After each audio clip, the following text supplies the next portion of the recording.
गुरु प्रदोष व्रत कथा। जय श्री कृष्णा, राधे राधे। गुरु प्रदोष व्रत वह पावन दिन है जब भोलेनाथ की कृपा और गुरु के आशीर्वाद से भक्तों का जीवन कृतार्थ होता है।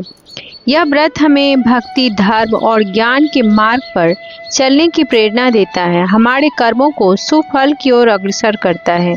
गुरु प्रदोष व्रत के दिन इस दिव्य कथा का श्रवण करने से भक्तों के जीवन के सभी कष्ट दूर हो जाते हैं। आइए इस मंगलमय कथा को श्रवण करें और भगवान शिव और देवी पार्वती और देव गुरु की कृपा से अपने जीवन को सार्थक बनाएं। प्रेम से बोलिए भोलेनाथ भगवान की जय। एक बार देवराज इंद्र और वृत्रासुर की सेना में भीषण युद्ध हो गया। देवताओं ने दैत्य सेना को पराजित कर नष्ट कर डाला। यह देखकर वृत्रासुर अत्यंत क्रोधित होकर स्वयं युद्ध करने को तत्पर हुआ। आसुरी माया से उसने विकराल रूप धारण कर लिया। सभी देवतागण भयभीत होकर तब देवगुरु बृहस्पति के शरण में पहुंचे। बृहस्पति जी बोले, पहले मैं तुम्हें वृत्रासुर का वास्तविक परिचय दे दूं। वृत्रासुर बड़ा तपस्वी और कर्मनिष्ठ है। देवता गुणों ने गंधमादन पर्वत पर घोर तपस्या कर शिवजी को प्रसन्न किया। पूर्व समय में वह चित्ररथ नाम का एक राजा था। एक बार वह अपने विमान से कैलाश पर्वत पर चला गया। वहां शिवजी के वाम अंग में माता पार्वती को विराजमान देखकर वह उपहास उड़ाता हुआ बोला, हे प्रभु, मोह माया में फंसे होने के कारण हम तो स्त्रियों के वशीभूत रहते हैं, किंतु देवलोक में ऐसा कभी दिखाई नहीं दिया कि कोई स्त्री आलिंगन वर्त होकर सभा में बैठे। चित्ररथ की यह वचन सुनकर सर्वव्यापी भगवान शिव हंसकर बोले, हे राजन, मेरा यह व्यवहारिक दृष्टिकोण अलग है। मैंने मृत्युदाता कालकूट महाविष का पान किया है, फिर भी तुम साधारण जन की तरह मेरा उपहास उड़ा रहे हो। इतना कहने के बाद भी भगवान शिव मौन हो गए और मुस्कुराते रहे, किंतु देवी पार्वती को बहुत क्रोध आया और वो क्रोधित होकर चित्ररथ से बोली, अरे दुष्ट, तूने सर्वव्यापी महेश्वर के साथ ही मेरा भी उपहास उड़ाया है। इसीलिए मैं तुझे वह शिक्षा दूंगी कि तू फिर ऐसे संतों के उपहास का दुस्साहस नहीं करेगा। अब तू दैत्य स्वरूप धारण कर विमान से नीचे गिर। मैं तुझे श्राप देती हूँ। देवी पार्वती के इस श्राप से चित्ररथ राक्षस योनि को प्राप्त हो गया और द्वष्टा नामक ऋषि के श्रेष्ठ तप से उत्पन्न होकर फिर वृत्रासुर बना। देवतागणों को आगे बताते हुए गुरुदेव बृहस्पति जी बोले, हे देवतागण, वृत्रासुर बाल्यकाल से ही शिव भक्त रहा है, इसीलिए हे इंद्र, तुम बृहस्पति प्रदोष व्रत कर भगवान शंकर को प्रसन्न करो। तब देवराज ने गुरुदेव की आज्ञा का पालन कर बृहस्पति प्रदोष व्रत किया। इस व्रत के प्रभाव से देवराज इंद्र ने शीघ्र ही वृत्रासुर पर विजय प्राप्त कर ली और फिर देवलोक में पहले की तरह शांति छा गई। इसीलिए प्रदोष व्रत पर हर शिव भक्त को अपने जीवन में एक बार प्रदोष व्रत अवश्य करना चाहिए। एक बार भगवान शिव देवी पार्वती के साथ हरिद्वार भ्रमण पर थे। पार्वती जी ने वहां देखा कि सहस्त्र मनुष्य गंगा जी में स्नान कर हर हर गंगे कहते जा रहे हैं, परंतु सभी दुखी और पाप परायण हैं। तब देवी पार्वती जी ने बड़े आश्चर्य से भोलेनाथ से पूछा, हे देव, गंगा में इतनी बार स्नान करने पर भी इनके पाप और दुखों का नाश क्यों नहीं हुआ? क्या अब पवित्र गंगा जी में लोगों के पापों का नाश करने की शक्ति नहीं रही?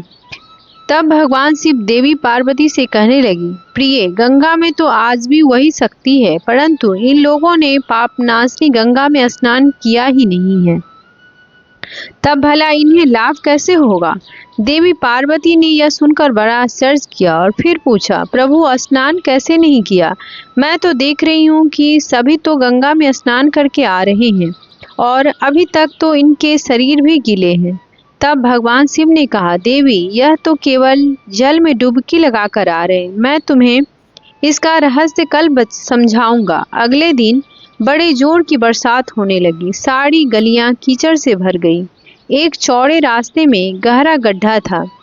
उसके चारों ओर कीचड़ ही कीचड़ भरा हुआ था। भगवान शिव ने अपनी माया से एक वृद्ध रूप धारण कर लिया और एक दान विवश की तरह गड्ढे में जाकर ऐसे पड़े मानो कोई मनुष्य चलता हुआ गड्ढे में गिर पड़ा हो और निकलने के प्रयास करने पर भी निकल नहीं पा रहा हो। भगवान शिव ने देवी पार्वती को गड्ढे से थोड़ी दूर यह समझाकर बैठा दिया कि देखो, आप लोगों को सुनो सुनो कर पुकारती रहना कि मेरे वृद्ध पति अचानक गड्ढे में गिर पड़े हैं।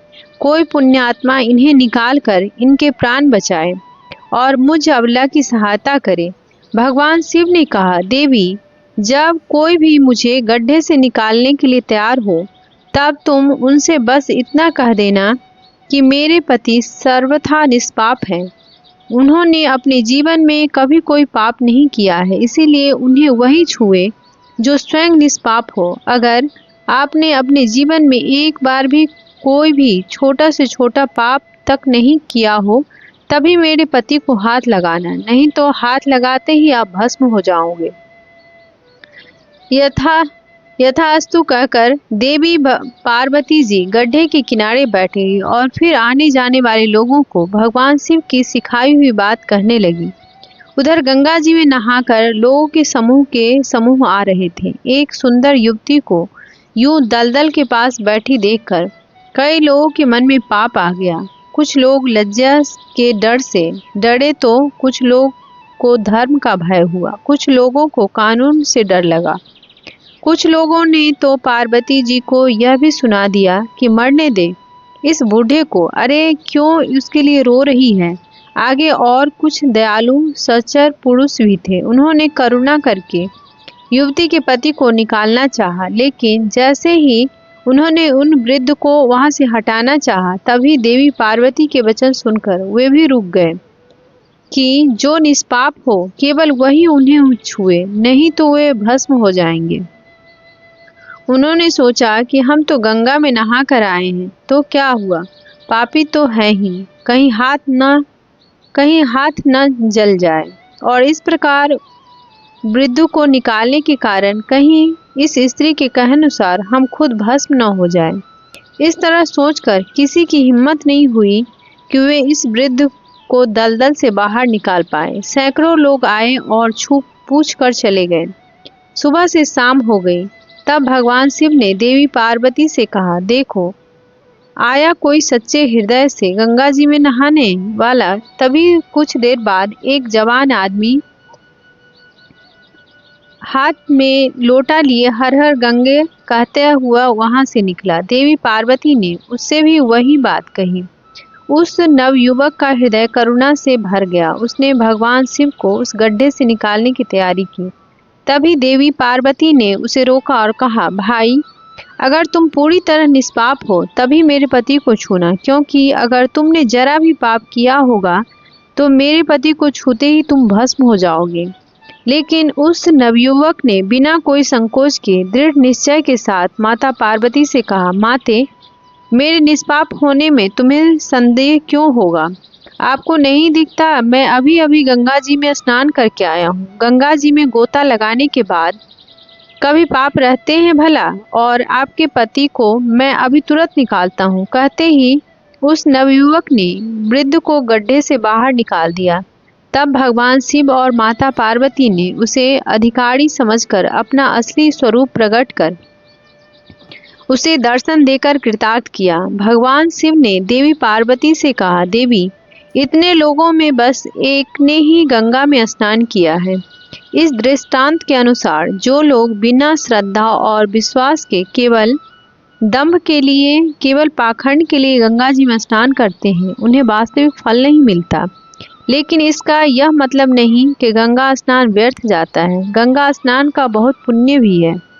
गंगा स्नान करने से सभी पापों से मुक्ति मिलती ही है, साथ ही मोक्ष की भी प्राप्ति होती है। अब आइए श्रवण करते हैं शिव चालीसा का। जय गणेश गिरजा सुमन मंगल मूल सुजान, कहत अयोध्या दास तुम देहु अभय वरदान।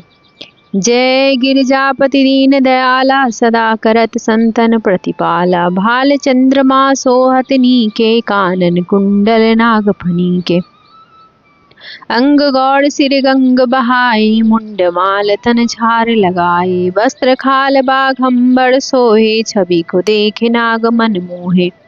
मैना मातु की हवे दुलारी, बाम अंग सोहत छवि न्यारी। कर त्रिशूल सोहत छवि भारी, करत सदा शत्रुधन छयकारी। नंदी गणेश सोहे तह कैसे, सागर मध्य कमल है जैसे। कार्तिक श्याम और गणराऊ, या छवि को कही जात न काऊ। देवन जब ही जाए पुकारा, तब ही दुख प्रभु आप निवारा। किया उपद्रव तारक भारी, देवन सम्मिली तुम ही जुहारी। तुरत दशानन आप पठायो, लव निमेष महामारी गिरायो। आप जलंधर असुर संहारा, सुजस तुम्हार विदित संसारा। त्रिपुरासुर सन युद्ध मचाई, सबहि कृपा कर लीन बचाई। किया तप ही भगीरथ भारी, पूर्व प्रतिज्ञा तासु पुरारी। दानिन तुम सम कोई नाही, सेवक स्तुति करत सदाही। वेद नाम महिमा तब गाई, अकथ अनादि भेद नहीं पाई। प्रकट उदधि मंथन से ज्वाला, जरत सुरासुर भई विहाला। किन्हि दया तह करी सहाई, नीलकंठ तब नाम कहाई। पूजन रामचंद्र जब किन्हा, जीत के लंक विभीषण दीन्हा। सहस कमल में हो रहे धारी, किन्न परीक्षा तब ही पुरारी। एक कमल प्रभु राखौ जोई, कमल नयन पूजन चह सोई। कठिन भक्ति देखी प्रभु शंकर, भय प्रसन्न दिए इच्छित वर। जय जय जय अनंत अविनाशी, करते कृपा सबके घटवासी। दुष्ट सकल नित मोहि सतावे, भ्रमत रहो मोहि चैन न आवे। त्राहि त्राहि मैं नाथ पुकारो, यही अवसर मोहि आन उबारो। ले त्रिशूल शत्रु को मारो, संकट ते मोहि आन उबारो। मात पिता भ्राता सब कोई, संकट में पूछत नहीं कोई। स्वामी एक है आस तुम्हारी, आए रहो मम संकट भारी। धन निर्धन को देत सदा ही, जो कोई जाचे सो फल पाही। स्तुति के विधि करो तुम्हारी, क्षमहु नाथ अब चूक हमारी। शंकर हो संकट के नाशक, नाशन मंगल कारण विघ्न विनाशन। योगी यति मुनि ध्यान लगावे, नारद सारद शीस नवावे। नमो नमो जय नमः शिवाय, सुर ब्रह्मादि पार न पाए। जो यह पाठ करे मन लाई, तापर होत है शंभु सहाई। रिनिया जो कोई हो अधिकारी, पाठ करे सो पावन हारी। पुत्र होने इच्छा कर जोई, निश्चय से प्रसाद तिहि होई। पंडित त्रिदर्शी को लावे, ध्यान पूर्वक होम करावे। त्रिदर्शी व्रत करे हमेशा, ताकि तन नहीं रहे कलेशा। धूप दीप नौवेद चढ़ावे, संकट सन्मुख पाठ सुनावे। जन्म जन्म के पाप नशावे, अंत धाम शिवपुर में पावे। कहे अयोध्या आस तुम्हारी, जान सकल दुख हरहु हमारी।